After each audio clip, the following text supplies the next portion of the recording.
మరొకసారి పరిచయం చేసిన మన గౌరవ ముఖ్యమంత్రి గారు రేవంత్ రెడ్డి గారికి, కేబినెట్ సహచరులకు, తెలంగాణ ఉద్యమకారుల తరఫున అందరికీ శతకోటి వందనాలు తెలియజేసుకుంటా ఉన్నాం.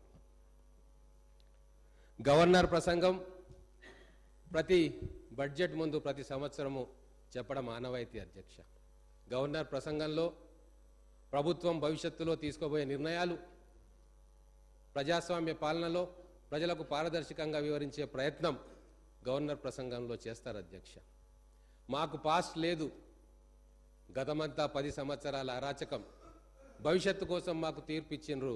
ఆ భవిష్యత్తు బంగారుమయం చేయడానికి మా ప్రభుత్వం ప్రమాణ స్వీకారం చేసిన కొద్ది గంటల్లోనే ప్రజాస్వామ్య పరిపాలన ఎట్లా ఉంటుందో చేసి చూపించిన అధ్యక్ష. దానికి స్వర్గాన ఉన్న ప్రజాయుద్ధ నౌక గద్దర్ గారు, ప్రజాకవి కాళోజీ గారు, తెలంగాణ జాతిపిత ప్రొఫెసర్ జయశంకర్ గారు, ఆచార్య కొండా లక్ష్మణ్ బాపూజీ గారు, వీళ్ళందరూ కూడా పైన స్వర్గంలో నుంచి మమ్మల్ని ఆశీర్వదిస్తూ ఉన్నారు. మనం ప్రజాస్వామిక పరిపాలన అంటే ఏంది అధ్యక్ష? స్వేచ్ఛ ఉండాలి పరిపాలనలో, భావ వ్యక్తీకరణలో స్వేచ్ఛ ఉండాలి, చేసే పనిలో స్వేచ్ఛ ఉండాలి. కౌన్సిల్ ఆఫ్ మినిస్టర్స్ స్వేచ్ఛగా పరిపాలన కొనసాగించాలి, అధికారులు స్వేచ్ఛగా నిర్ణయం తీసుకోవాలి, ముఖ్యమంత్రి వారికి అధికారాలు ఇవ్వాలి. అదే కదా స్వేచ్ఛ. ఆ స్వేచ్ఛ కోసం కదా మనం కొట్లాడింది, ఆ స్వేచ్ఛ కోసం కదా తెలంగాణలో అనేక ఉద్యమాలు వచ్చినాయి. ఆ స్వేచ్ఛ కోసమో సీమాంధ్ర పరిపాలన నుంచి విముక్తం కావాలని చెప్పి మనం కోరుకుంటున్నది. మరి 10 సంవత్సరాల్లో ఆ స్వేచ్ఛ మనకు లభించిందా అంటే అది లభించలేదు. ఆ స్వేచ్ఛ ప్రగతి భవన్ గడిలో, ఫామ్ హౌస్ నీడలో బందీ అయిపోయిన విషయం తెలంగాణ ప్రజలు గమనించారు. కాబట్టి ఈరోజు అద్భుతమైన మెజార్టీతో ఒక అఖండమైన తీర్పును తెలంగాణ ప్రజలు ప్రపంచానికి ఇచ్చి చూపించారు.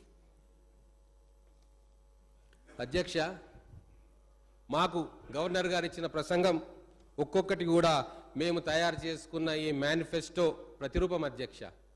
గౌరవ ముఖ్యమంత్రి గారి నేతృత్వంలో అనుభవజ్ఞులు, విద్యావంతులు, అపార రాజకీయ అనుభవం ఉన్న మా శ్రీధర్ బాబు గారి చైర్మన్గా మేము ఒక మేనిఫెస్టోను తయారు చేసుకున్నాం. ఆ మేనిఫెస్టో తెలంగాణలోని అన్ని వర్గాలు, అన్ని సమాజాలు కలిసి వచ్చి గాంధీ భవన్కి వచ్చి 10 సంవత్సరాల్లో మాకు ఈ కష్టాలు వచ్చినాయి, మా కష్టాలు తీర్చే ప్రభుత్వం కాంగ్రెస్ ప్రభుత్వమే, కాబట్టి ఇవన్నిటినీ కూడా మేనిఫెస్టోలో చేర్చమంటే అవన్నీ తీసుకొని కూర్పు కట్టి ఒక హారంగా మేనిఫెస్టోలో చేర్చుకున్నాం. ఆ మేనిఫెస్టోనే గవర్నర్ గారి ప్రసంగంలో తూచా తప్పకుండా ప్రభుత్వం అమలు చేస్తుందని చెప్పడం జరుగుతుంది అధ్యక్ష. ఏమున్నది అధ్యక్ష?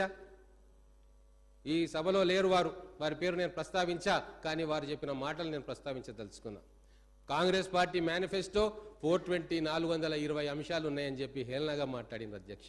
నేను ఈ మేనిఫెస్టోని చూపుతా ఉన్నా, నేను కూడా లెక్కబెట్టిన అధ్యక్ష ఎన్ని అంశాలు ఉన్నాయి.